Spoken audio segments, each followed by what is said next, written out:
Yo, what's up yo? My name is PJ. I'm from Cebu, Bisaya, Cubaya. Welcome to my YouTube channel, PJ Ong. Yan. So for today guys, it's still another episode of our online business for Pinoys. And this time, it's our episode 17. And we are still on our Marketing 101. And for tonight guys, we will talk about the marketing secret formula. Yan, di ba? So, here are our topics for tonight. First is we will talk about yung marketing secret formula. Ano ba to guys? Ano ba yung pinaka secret formula to a successful marketing strategy, 'di ba? Ano ba yung pinaka maganda, yung ginagamit, pinaka patok, yung magbibigay sa atin ng tawag ito ng sales, no? Makakapag-convert sa atin ng sales, kumbaga, 'di ba? So pag-usapan natin yung marketing secret formula na tatawagin nating kilite. Yun, di ba?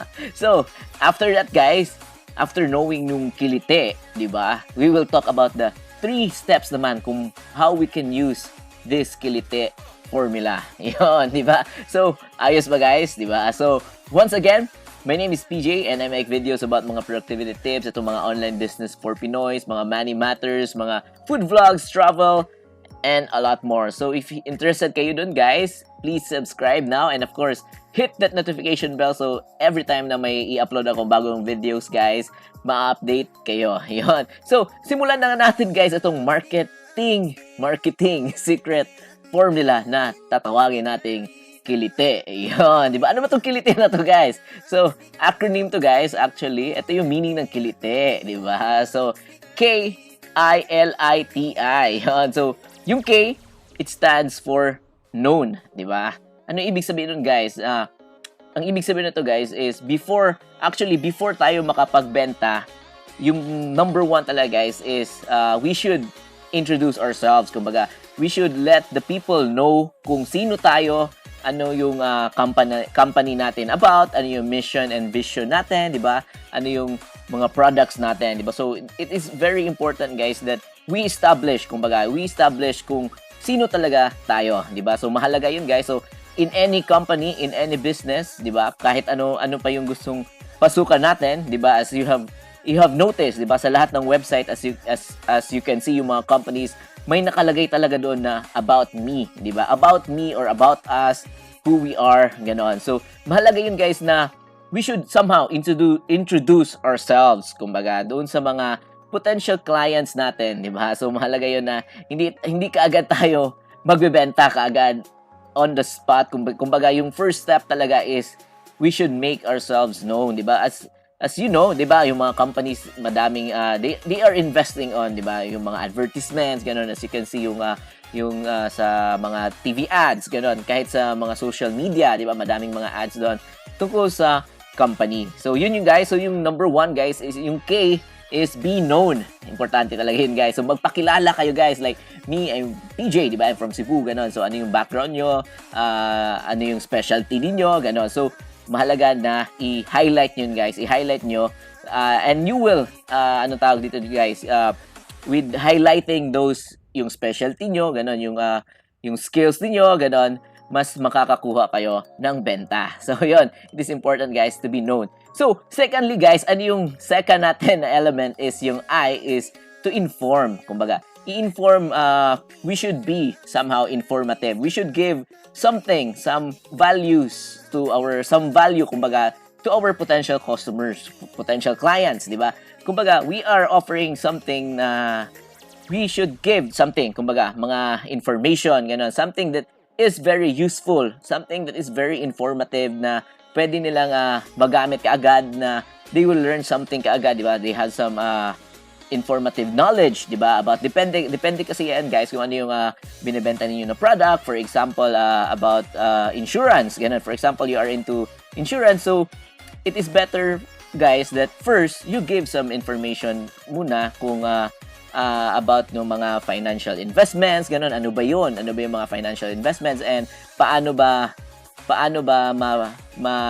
kikita, or how will it protect them, yung mga ganun, guys, and some mga financial advices, ganun. So you should give some value or something of importance, kumbaga, doon sa ating mga potential clients. So yun yung I natin, guys, is inform, di ba? We should inform, be informative, kumbaga, sa ating mga clients. Something that they can use. Yun, di ba? So, yung L naman natin, guys. So, yung L natin is, yun, you should be liked. Di ba? Liked. Yun. So, mahalaga, guys, na we should show our personality, kumbaga, kung ano tayo, makikita ng ating mga potential clients, kung sino tayo, ano yung mga values nga natin, di ba? As you can see doon yung mga companies, di ba? Nilalagay nila kung ano yung mga values nila, like they care for the environment, yung may mga ganun, di ba? They care for their employees, ganun. They care for people, ganun. So, mahalaga yun, guys, that likable tayo somehow, di ba? Likable tayo because actually, based on statistics, guys, yung madalas or na nakakabenta is hindi naman guys, is may malaking percentage yung basis ng customers natin is gusto niya yung nagbebenta. I mean, magaling yung nagbebenta, ganun, 'di ba? Makita niyo yung personality yung nagbebenta, may charisma, 'di ba? So, mahalaga yun, guys, that we should build this image sa ating mga potential clients. So, yan yung mahalaga dun, guys, na we should be liked, 'di ba?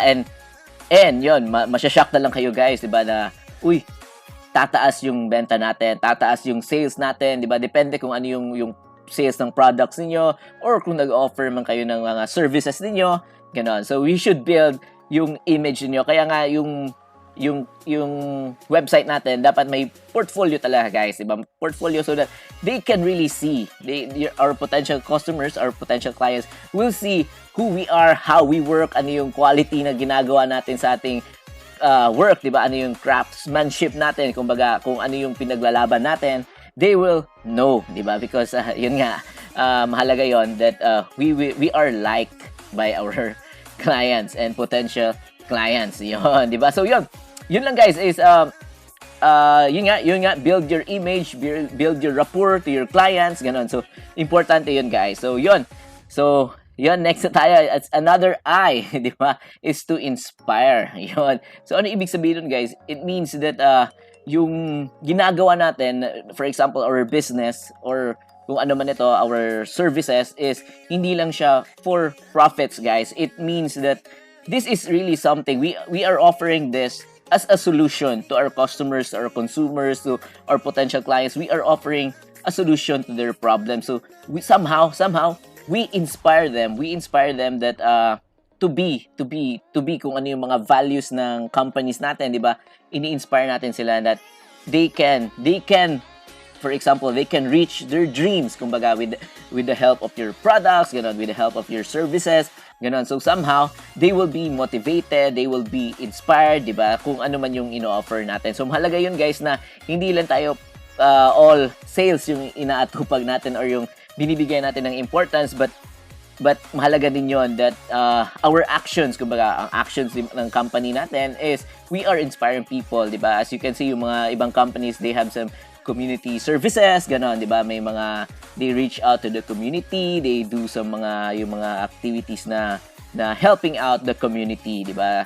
To inspire people, kumbaga, 'di ba? So mahalaga yun, guys, that yun nga, we inspire our clients, 'di ba, with our, for example, with our stories, kumbaga, 'di ba, with how we started and ano ba yung gustong maabot ng ating company or ng products natin, ano yung bina-value natin, 'di ba? Somehow we impart these values to our products and ultimately to our customers, 'di ba? So yun, makikita nila, uy, this company is doing good, ganun, this company is helping out, I wanna be like this company, I wanna join this company, I wanna be part of this company, 'di ba? Gusto kong bumili ng products nila to help also yung mga advocacies ng company na ito, 'di ba? So mahalaga yun, guys, na we inspire our clients. Yun. So yung T natin, guys, is of course, we should be trusted, 'di ba? So dapat trustworthy tayo na clients naman, I mean, na for example, seller, ganun, our profession, ganun, yung services, yung products natin, dapat trusted, guys. Meaning, kung ano yung sinasabi natin, talagang makukuha ng mga clients natin, di ba? Or ng mga customers. For example, we are saying na yung product natin is in 7 days, you will lose weight. For example, ganun, guys, ha? Dapat in 7 days talaga, may outcome, kundi may result, kumbaga yung yung binebenta natin or yung products natin is trustworthy. Kumbaga, totoo yung sinasabi natin na gustong ma-achieve ng product natin, na totoong nagbibigay ng solution yung products natin or yung services natin sa mga problems ng ating mga potential clients, di ba? And yon, so tataas yung trustworthiness, kumbaga yung trustworthy ratings natin, di ba? As you can see, yung ibang website guys nakalagay doon yung may mga ilang stars, di ba? They are having this yung from their customers, di ba? Nagbibigay ng feedback, nagbibigay ng stars. So mahalaga yun guys, if makita ng mga tao na, 5 stars tong company na ito or itong services na ino-offer nito. For example, ako, itong si PJ, maganda yung ino-offer na services niya. 5 stars out of, for example, 100 people giving you 5 stars. Di ba? Automatic yun na dadami pa yung clients natin because they are assured, kumbaga, na quality talaga yung binibigay natin na produkto or services. So, mahalaga yun guys, yung trustworthiness natin, kumbaga, is mataas. Yan. So, yan. So, yung last natin guys is letter I. And that stands for influence. Di ba? Ano ibig sabihin guys na yung last na talaga to na key guys is we can influence other people. Di ba? We can change their mind. For example, hindi sila believer ng products ninyo or ng services ninyo, but in the end, with your marketing efforts, kumbaga nakita nila yung result, nakita nila yung mga feedback ng mga tao, nakita nila na gumagana yung products natin or yung services natin, mai-influence natin sila guys to change mind, for example. Or if hindi pa sila masyadong convinced at first, di ba? With our efforts, kumbaga with our continuous efforts, continuous marketing, yon, they will eventually realize, di ba, na effective yung products natin, tsaka yung services natin, di ba? With all of those marketing secret formula na ginawa natin, di ba? From being known, yun, from informing, from being liked by people, from inspiring, di ba? From being trustworthy, di ba?